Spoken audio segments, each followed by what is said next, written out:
Hey, happy Monday, everybody. What are you doing today that's amazing? It's got to be something because you are amazing. I'm driving right now and I'm thinking about contentment. I had the opportunity today to sit down with my friend Minnie, who's 91 years old. Micah, my son Micah, mows her lawn. So we were over mowing her lawn today, and I was doing a little weed whacking. And we always sit and chat with Minnie and talk about life and how her day's going and stuff. And Minnie got talking about being content. And we were just sitting, and she was talking about her day and the things that she does every day, and walks her dog and sits on her favorite rock across the street at the park and watches the world go by. And she says, I pretty much have everything that I need. And she said, maybe that's why I'm so content. I got my dog, I have food, I have my memories and all those things she was talking about. She says, maybe that's why I'm so content. And then she said, well, I could be richer. I could be richer.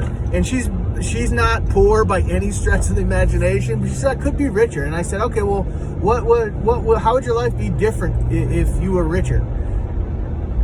What would you have more of? And she stopped and thought for a minute, and then she said, probably nothing. It actually would be probably exactly the same. And she said, maybe that's why I'm so content. That the things that she has in her life, or the station where she is in life, has made her content. Her dog, the park across the street, the walks she's taken every day. She was content with the job that she did for 40 years as a nurse, a psychiatric nurse, and she says those things, those pieces being in place, were the source, and her relationship with God were the source of her contentment in life. And she was realizing, I guess she could have had more money, but that more stuff and more money would not necessarily have gotten her more contentment. And Minnie's just such an easy person to talk to, and I got thinking about being content in my own life and being content with the things that I have in my life and the people that I have in my life and the station where I am and the giftings that I have and the blessings that flow in and through my life, being really the source of my contentment.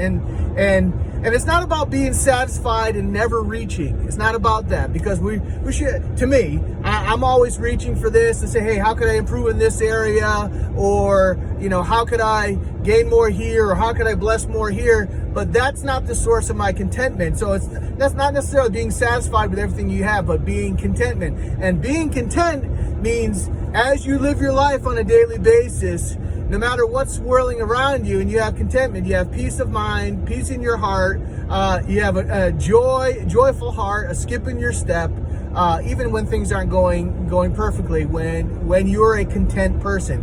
And a lot of times you can spot somebody that's not content in their life because they're perpetually negative. They're fault finding with people around them. They seem to get a sense of pleasure or look for opportunities to push other people into difficult situations because they're not happy with their own station in life. And that's a good gauge of someone who's just not content with their life. That's kind of an attitude that swirls around them, as they go. So if you come across them at your house or at your workplace, kind of steer clear of people who are perpetually, discontent, because there's not anything that's to make them happy or content until they find that place of contentment in their lives, and they have the habit of projecting their negativism and their discontent on anyone who's within reach of their life.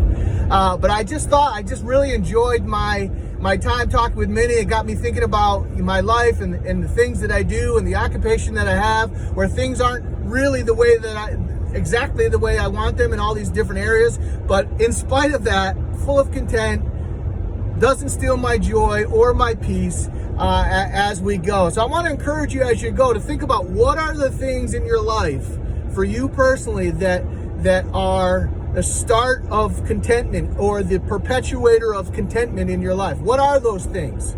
Is it your relationship with the Lord if you have one? Is it the things around you? Is it something that someone can take from you your contentment, or is something that you've decided and found your place of contentment. So think about what those things are that foster contentment in your life. And a lot of times it's a decision for each of us, because we've decided, hey, this is contentment in my life. Yeah, I'm still reaching here. Yeah, I'm still reaching there. But contentment comes, and along with it comes joy and peace of mind and peace of heart. So I hope that helps you. I wish you joy and peace of mind and peace of heart in your life, and that every one of you would find some contentment that is a driver for your life. I hope that helps you. Get out there today, gain yards in all you do, and please take care of your mindset, because it matters. I love you.